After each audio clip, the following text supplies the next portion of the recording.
শীতকালে নানা রকম ভেজিটেবিল দিয়ে স্যুপ বানাতে দারুণ লাগে, আর রাতে ঠান্ডায় গরম গরম স্যুপ অসাধারণ লাগে।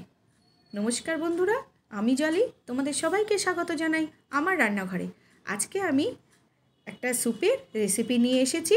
আজকে বানাবো মানচাও স্যুপ। এই স্যুপটা বানাতে আমি কী নিয়েছি এবং কিভাবে বানাবো সম্পূর্ণটাই তোমাদের সঙ্গে শেয়ার করব। চলো দেখে নিই। আমি প্রথমে কড়াইতে সামান্য একটু সাদা তেল দিয়ে নেব। দিয়ে নিয়ে আমি দুটো রসুনের কোয়া একদম মিহি চপ করে নিয়েছি। নিয়ে এই রসুনটাকে হাই ফ্লেমে একটু সতে করে নেব। নিয়ে এবার আমি এই যে মিহি করে কোচানো সব ভেজিটেবিলগুলো দিয়ে দেবো। এর মধ্যে আছে ফুলকপি, গাজর, ব্রোকলি, বিনস, ক্যাপসিকাম, মটরশুঁটি, বাঁধাকপি, মিহি করে সব সবজি, যত রকমের সবজি হয় সব ভেজিটেবিলগুলো মিহি করে কুচিয়ে নিতে হবে, যতটা মিহি করে কুচানো যায়। দিয়ে এটা হাই ফ্লেমে আমি একটু সতে করে নেব। এখন এটাতে একদম নুন দেওয়া যাবে না। নুন দিলে ভেজিটেবিলগুলো থেকে জল বেরিয়ে ভেজিটেবিলগুলো নরম হয়ে যাবে। আর স্যুপে ভেজিটেবিলের একটা সবগুলো বেশ তাজা থাকবে, সেইটাই ভালো লাগে। সেই জন্য হাই ফ্লেমে এটাকে খানিকক্ষণ একটু সতে করে নেব। নিয়ে এর মধ্যে এবার দিয়ে দেবো একটু রেড বেল পেপার। যা যা সবজি মোটামুটি ঘরে থাকে সব রকম দিয়ে এই স্যুপটা বানানো যায়। আর ভেজিটেবলটা যার যার উপর ডিপেন্ড করছে যা থাকবে। আর একটু গোলমরিচ গুঁড়ো দিয়ে দিলাম। দিয়ে আমি এবার জল দিয়ে দেবো। জল দিয়ে এটাকে 80% মতো বয়েল করে নেব।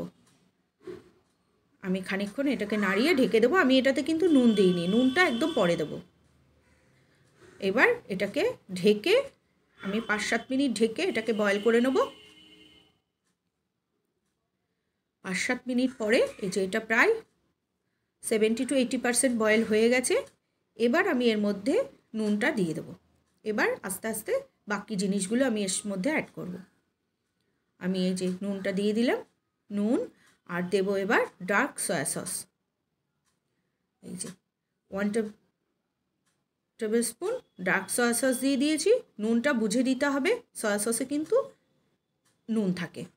আর 2 টেবিল স্পুন দিয়ে দেবো টমেটো সস।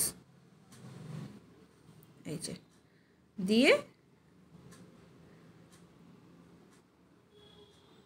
আমি এটাকে আবারও একটু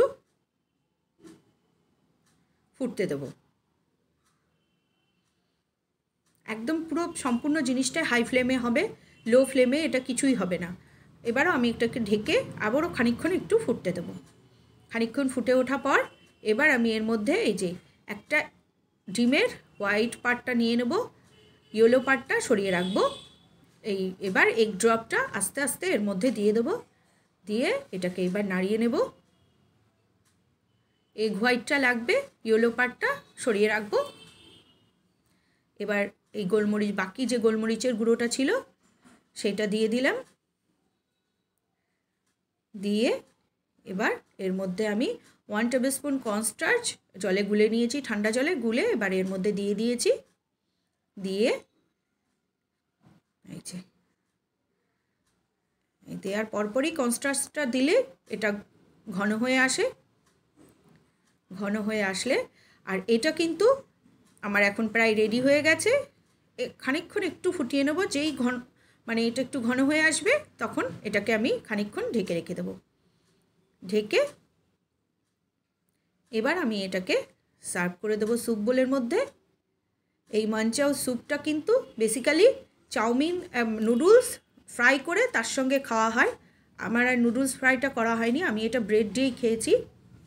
আর অসাধারণ লাগে এই স্যুপটা। এই যে শীতকালে ঠান্ডার মধ্যে গরম গরম স্যুপ। আর আমার স্যুপটা যদি তোমাদের ভালো লেগে থাকে তাহলে একটু লাইক কমেন্ট করে জানিও কেমন হয়েছে। ভালো লাগলে আমার চ্যানেলটাকে সাবস্ক্রাইব করে আমার পাশে থেকো বন্ধুরা।